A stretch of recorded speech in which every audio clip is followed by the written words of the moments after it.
To get started making our game, we're going to need to download Python. We're going to use the Anaconda distribution of Python because that's what we use for the data science program. For making a basic game in Python, it's a bit of overkill. But the installation is straightforward, it's completely free, and it's a good starting point if you want to do further programming. If you're doing this on a campus computer, Anaconda should already be installed and you can skip to the next section of this video. But if you're doing this on your own computer and Python isn't installed, you need to go through these steps. Go to anaconda.com. You should see a download link. If not, look for the products menu and select the individual edition from it. This should take you to a download page where you can get Anaconda for your operating system. It's a pretty hefty download, so it may take a while if you don't have a good internet connection. After the download is complete and you've run the installer, you will want to run the Anaconda Navigator. This is basically a helper program that makes it easier for you to access everything that Anaconda has to offer. Once it's open, you're going to look for a program called Spyder and click on the Launch button underneath it. Spyder is known as an Integrated Development Environment, or IDE, and it's where we're going to do all of our programming. We'll take a quick moment to get oriented. The left side of the screen is called the editor, and this is where the code will go. We're going to be creating Python scripts, which are sequences of command that run through Python. The easiest way to run a script is to press F5 when you have the script open in the editor, but you can also press the play button or run button. This will run the code from the beginning of the file. The bottom right is the console, which is where you can send code directly to Python to execute. And the top right is where you can access some extra tools that are helpful when you're coding. We're not going to do a lot with these areas. To get started, we're going to need to get the Pygame package. To do this, we're going to go back to the Anaconda Navigator. On the left side, select Environments, and then you should see Base Root with a green play arrow next to it. Click the play arrow and open a terminal. In the terminal, type pip install Pygame. Pip is the package installer for Python, and this is the way you install most Python packages onto your system. When you do this, you'll see it download some files, and it may ask you if you want to install some other things. Just say yes if it asks. When it's all done, it will take you back to the prompt and you can close the window. Note that it may install a different version of Pygame, but it shouldn't matter. Now that we have Pygame installed, we're going to run our first code. But before we can run the code, we have to get it from GitHub. GitHub is basically an online platform for people to share code with each other and work collaboratively on it. We're just using it as a repository so that you can easily download the files that we're going to need to create the game. On the GitHub page, click the green code button followed by download zip. This will download all the files that are used in the tutorials. You'll notice that each video has its own folder so that you can jump straight into the code at any stage and play around with things to get a feel for how to customize the game. This is video 2 of the series, so you want to go to that folder and open up the PyGameWindow.py file. Once it's open, you can hit the Run button or press F5, and if everything is installed properly, you should open up a blank window.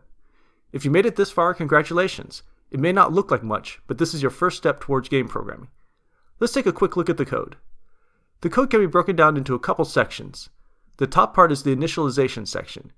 Any line that starts with a £, which is more commonly known as a hashtag these days, is a comment line. Commas can be very helpful because it's a place to leave notes and other markers to remind yourself what's happening in the code. When you actually run the code, the computer skips all these lines. The first thing that happens is that we import the Pygame module. The Pygame module is a toolbox that contains all the basic tools we need to make our game.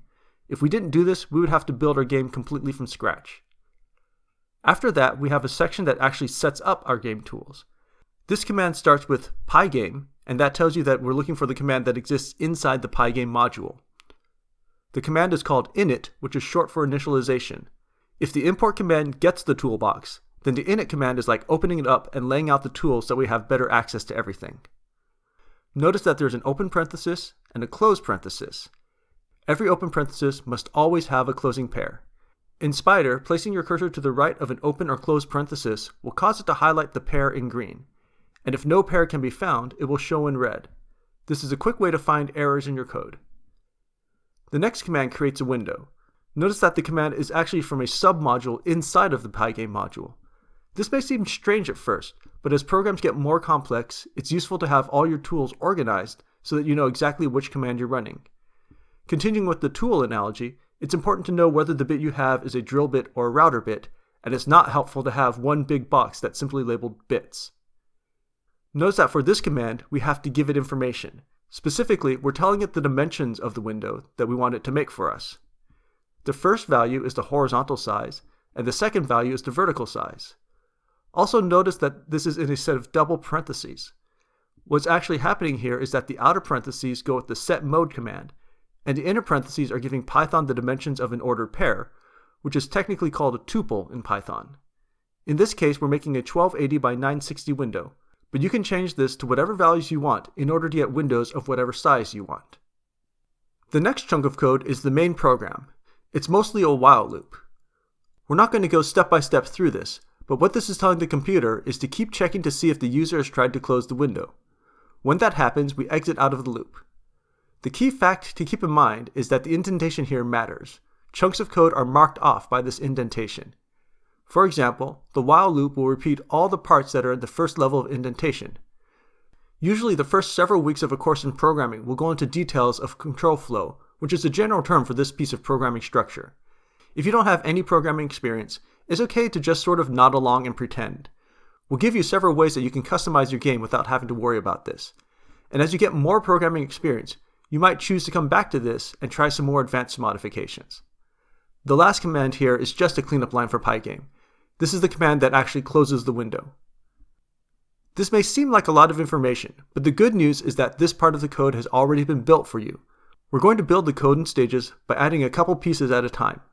At each stage, you're encouraged to play with the various parameters and see what happens. At worst, the code no longer runs and you can just go back to the original files and try again. Experimentation is actually one of the best ways to learn how to code, so make sure you have fun and play around with it as you go.